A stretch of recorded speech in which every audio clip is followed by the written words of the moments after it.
Hey everybody, welcome to the Blue Collar Beer Gentleman. I'm Topher. I started this channel because I'm a fan of craft beers, but I'm on a limited budget, so I wanted to demonstrate it was possible to enjoy good quality beers without having to break the bank. So most of the beers that I review on this channel usually come in around the $2 price range. I assume that is the case with today's selection, but I don't have a price point for you, which is for me rather unusual. But this was a gift, so I don't have a price point. I don't ask what a gift cost.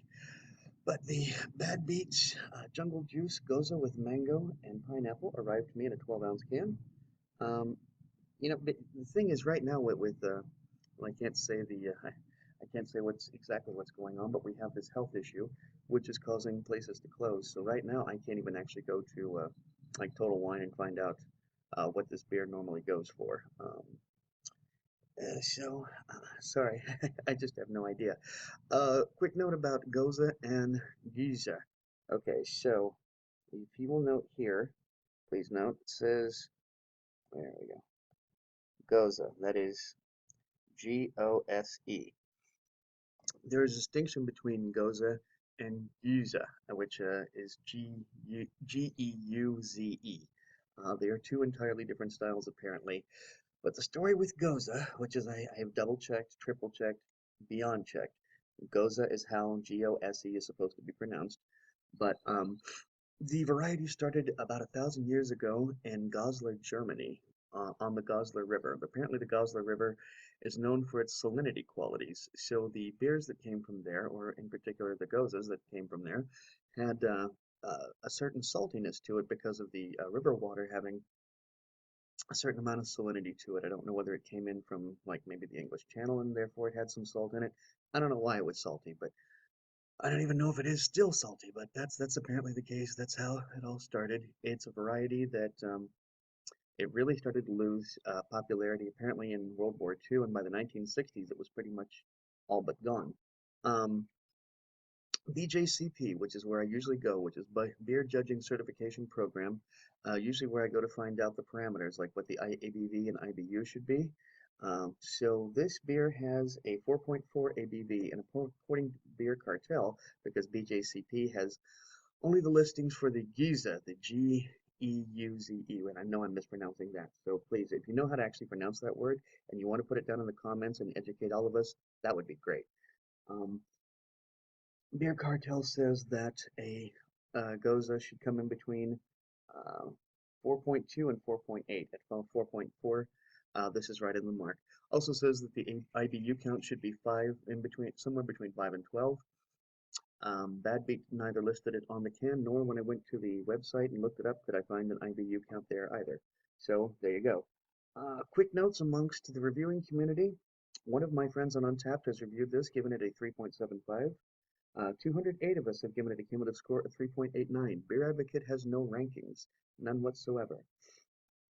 And as for this brewery, it is a local brewery. They are in Henderson, Nevada, and they are in the brewery district. So when all this craziness is over and you take a trip to Las Vegas, you are going to want to check out the brewery district because there you will find Bad Beat and Astronomy Ale Works both. So they're both great breweries. You should check them both out.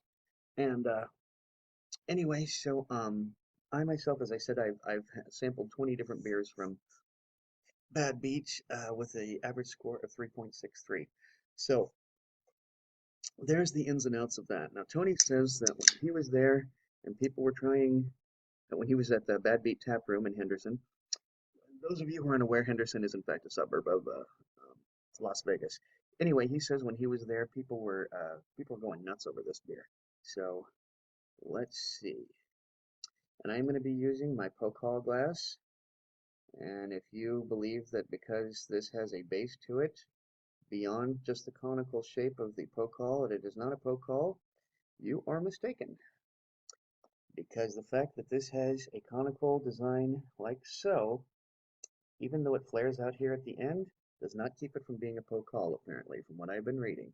So if you've got some evidence that suggests otherwise, I'd love to see it in the comments. By all means, I always like to get more beer information. I mean, I never once said, hey man, don't tell me about that kind of beer. I don't want to learn anything more. So yeah, always, if you know something, if I say something wrong, if you think he doesn't know what the hell he's talking about, somebody needs to fix that. put it in the comments by all means. I mean, that's what this channel is for. It's about learning about beer, getting informed about beer, and not being afraid of craft beers. So anyway, what you are seeing on the camera is pretty much the color of this beer. I love it when that happens, when the beer and the beer on camera and the actual color of the beer are the same. That's really pretty keen to me. Lots of carbonation in this. I'm going to describe this as medium high carbonation. This is almost a Pilsner type carbonation, which perhaps is why Goses are put in Pilsner glasses. I mean, this is typically a glass that you would use for Pilsners. I have not got a whiff of anything yet, so I'm going to go ahead and do the beard wipe, see if I can encounter anything. I'm just kind of surprised that I haven't noticed any sort of tropical notes to this. So, well, I smell the salt. Really, I smell the salt for sure on that beard wipe. I'm going to go ahead and stick my schnoz directly in. Okay, now I'm getting the tart. I am getting the tart tropical smell.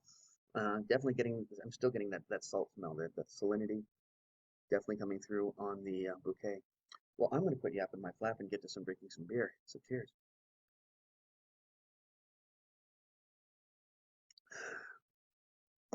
Mm.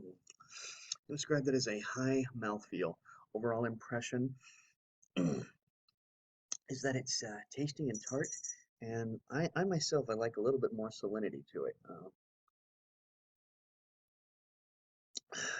I like a Gose where you can really, you almost smack your lips from the saltiness. Um, this is good. It's tart. Uh, I mean, it's good. Don't get me wrong. Based upon what Tony was saying, I was expecting this to be uh, just something to knock me off off my feet. But well, it is good, and I am enjoying it. I don't know. I think,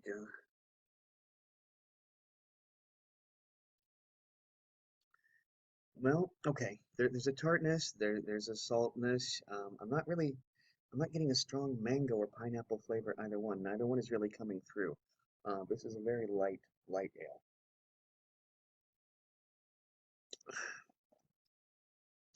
Anyway, 4.4 ABV. There's no alcohol burn, and I'm not surprised by that at all. Um, it's just not overwhelming me with the flavor here. Uh, it like I said, it is tart.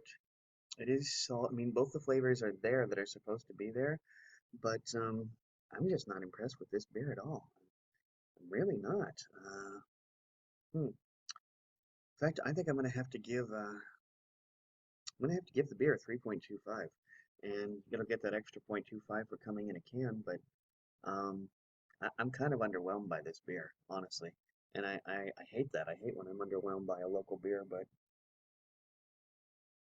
I just keep drinking more of this, and like I said, it's good, but it's I don't feel like this is the Gose to end all Goses, and I don't really feel like it's that good a beer. So, well, you can't knock them out of the park every time, and this is the first review of April, and guys, I don't know how this is going to go from here on out. I mean, things are. I'm sorry, did I just say the first review of April?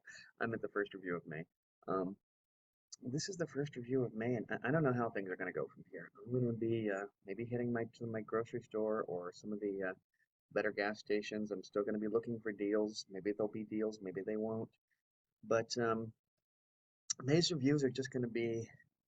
I don't know what to tell you guys. I'm going to do my best. We're just going to have to see how it goes.